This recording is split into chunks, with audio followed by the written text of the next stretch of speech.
And hello again, and welcome to Writers on Writing on 88.9 KUCI FM.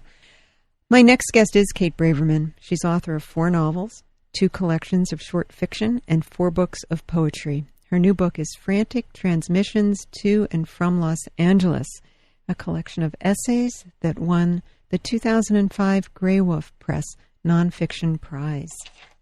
Hi, Kate. Hi, Barbara. How are you doing? Oh, great. How are you doing? I'm fine. Talk about this new book of essays. How did this come about?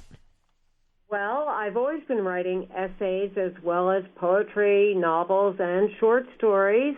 And actually, I don't think there's really a distinct line between genres anymore.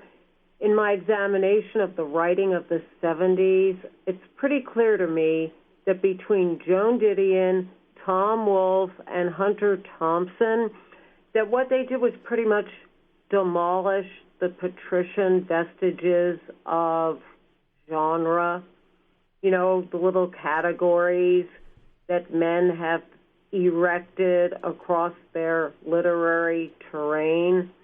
So I feel that nonfiction is totally open for fiction writers. And so that's what I've done. So this book is really an incredibly interesting conglomeration of things that you wouldn't think could work together, but they work brilliantly. And so would you like to hear an example of doing Jewish history as stand-up comedy? Of course. Okay. So this is after the Shell Economist Prize essay. That's the first essay in there about Los Angeles. Then it's like Leaving Los Angeles by Incantations and Magic, which is a long poem that's pretending to be another essay. And then I like this of adding Escaping Los Angeles, Uncle Irving's Advice. So why don't I give you a taste of this? Because, first of all, women do not engage the page with things like stand-up comedy very often. In fact, comedy is usually closed to women. It's not something they do, which made it attractive to me. So here's Uncle Irving's advice. You want to leave Los Angeles? What are you, crazy? You don't need an overcoat here. The whole world wants to come to L.A. and you want to leave. Listen, remember, we're not the classic Jews you read about, the endorsed version, how they leap off the ship in Ellis Island. The father works 20 hours a day. He's a tailor. He goes blind so his son can be a neurosurgeon or conduct the Boston Symphony. The father, call him Marvin, keeps sewing.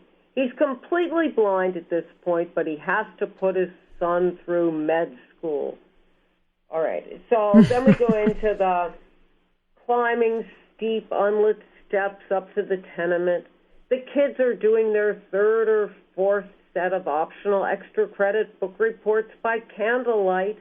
They're memorizing the next 3 weeks' spelling lists while practicing the violin. The mother is watching. Call her Sophie. She can't speak English yet, but can intuit a spelling mistake by some form of telepathy. She knows how long violin practice lasts. She doesn't need a watch. It goes until you have carpal tunnel syndrome. That's a normal night. And then they're ready for the night marital ritual. And it wasn't sex. Who had strength? It was verbal tenderness. Marvin, what do you think, a dentist? Sophie closes her eyes in a kind of passion. Those hands, Marvin, the fingers of a cardiologist. Marvin embraces her in darkness. That's because it's freezing in there, and the only candle is in the room where the boys do math homework. I think brain surgery, Marvin says. Brain surgery, Sophie repeats. They say it in unison, and it's the Jewish version of an orgasm. So how did this essay begin? The advice, Uncle Irving's advice? Yeah. Well, it began by the idea that I wanted to write stand-up comedy. And how do you do stand-up comedy for the page? And it's extremely difficult.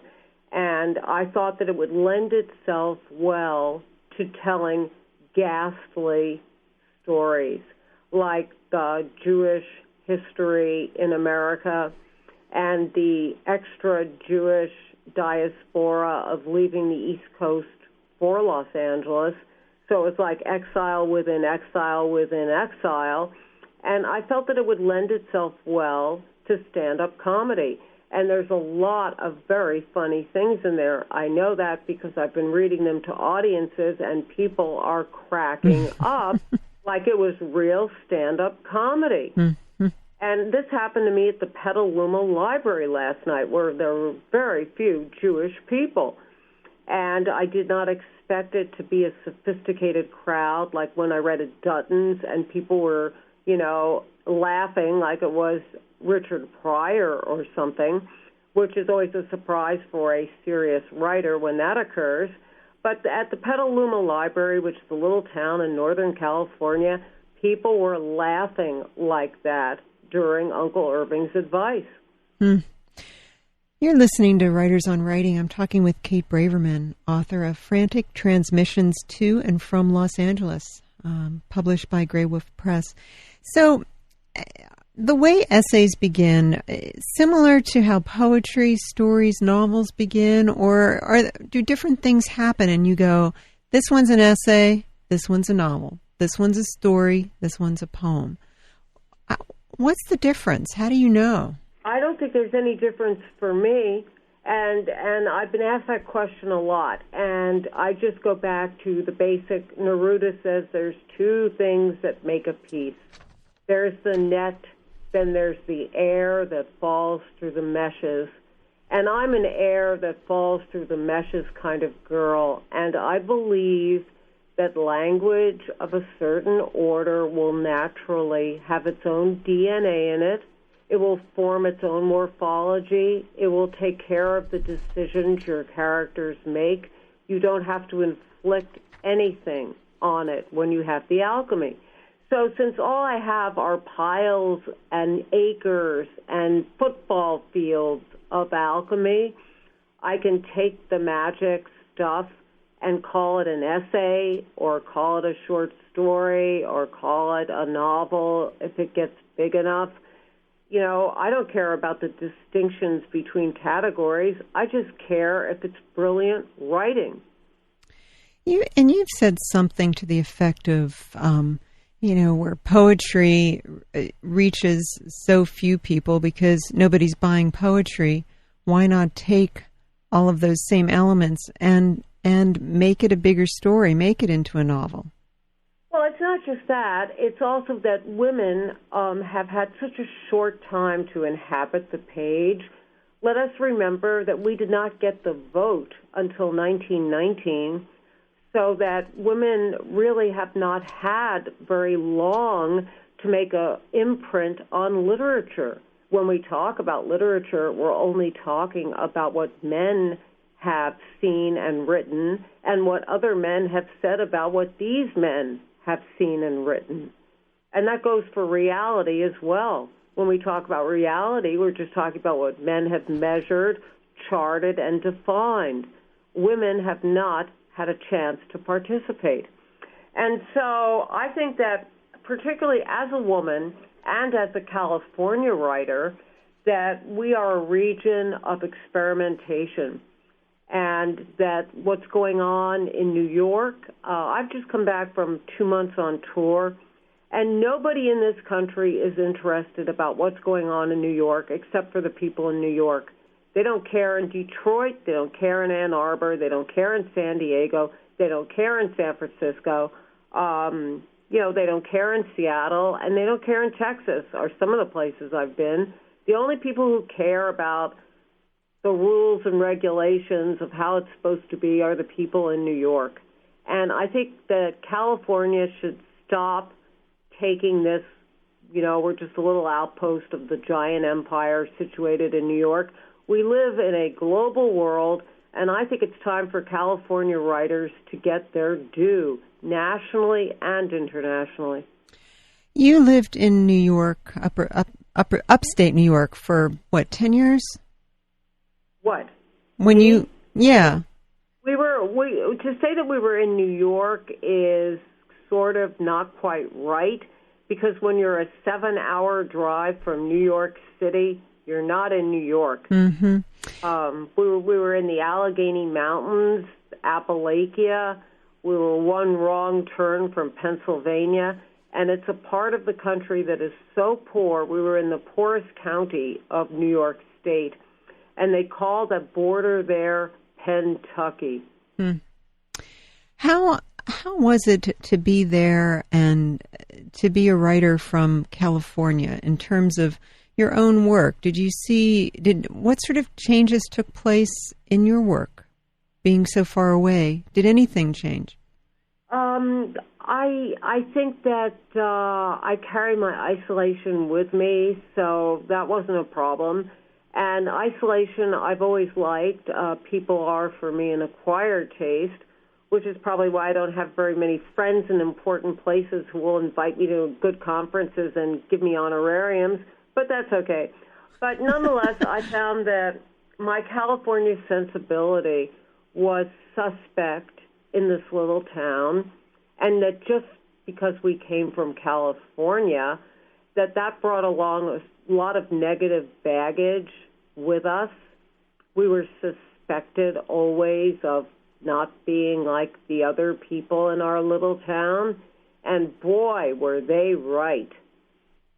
You're listening to Writers on Writing on KUCI-FM. I'm with Kate Braverman for a few minutes more. We're ending early tonight because there's a basketball game, and I'm going to be preempted by a basketball game. In any case, we have her for 5 more minutes. Well, also, I guess, in terms of working and writing and promotion, I know you've been a great proponent of writing exercises and just getting yourself going in various ways without plots, worked out plots, without outlines. Your books do seem to be plotted, and I know you once said to me that you weren't known for your plots, but I find plot and story all over your stuff. And so how do you come up with it? Do you start writing with an idea, and do you see where it leads, or do you have some general idea that perhaps is not written down but is there nevertheless when you start writing? Well, the next book that I write is probably going to be something called The Art and Craft of Alchemy, and I will explain to people exactly how I achieve the effects that I achieve. And I think I can do this very easily because I have had to deconstruct the Grey Wolf book when they censored my ending, and I had to disconnect myself from Grey Wolf officially. And so I then had to deconstruct the book so I know exactly. I could do an annotated version, and I love teaching from this book because I know exactly how I achieved the effects that I achieved.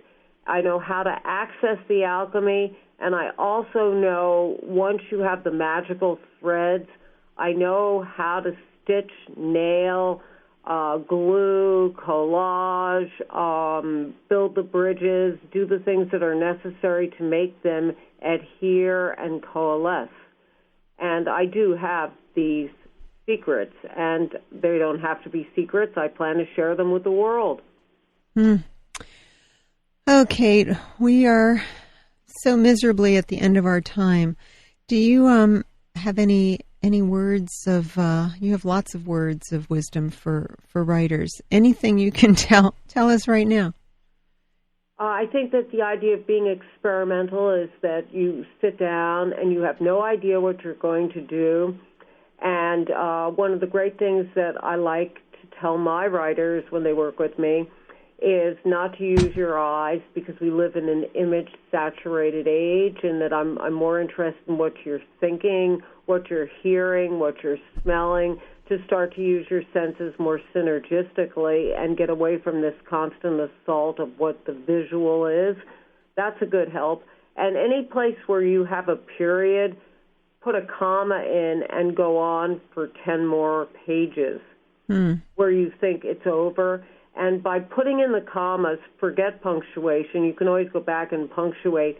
But that's how I get the alchemy, basically, is I just keep putting commas in, and that forces you to say a lot more about what you were planning to talk about than if you could have let yourself just put a period in.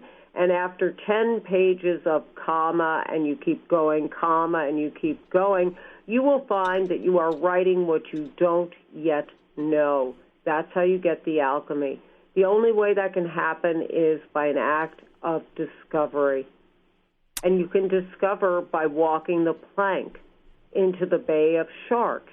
And the way you do that is one comma at a time across. And then after you've done your 10 pages, then make it 20 pages, 30 pages. And then you will find that you are engaged in alchemy. Thank you so much, Kate. Well, thank you, Barbara. It's always a pleasure to talk to you. And Are you sure you're talking to me and not a bipolar delusion? Well, I think I'm talking to you. Okay, well, these days we just don't know. I'm going to direct everyone to your website, katebraverman.com. Okay, and Barbara, are we going to hook up to my web? Does that happen automatically? I'm not sure I know what you mean. Well, I've got web capability where I'm podcasting different things, so can I podcast you? You probably can. Okay, well, I'm sure these instructions will be sent to me somehow. Okay. Okay, Barbara, you have a good one. Thanks, Kate. That was Kate Braverman speaking to us from Los Angeles. Her book is Frantic Transmissions to and from Los Angeles, won the 2005 Grey Wolf Press Nonfiction Prize. If you want to know more about this show, go to penonfire.com, click on the radio tower. It'll bring you to the radio page. You'll find out all you need to know. And I'm going to leave you with a quote from Jane Smiley, who said, "Even if my marriage is falling apart and my children are unhappy, there is still a part of me that says, God, this is fascinating." Thanks for listening to Writers on Writing on 88.9 FM, KUCI. I'm Barbara DeMarco-Barrett. Until next week.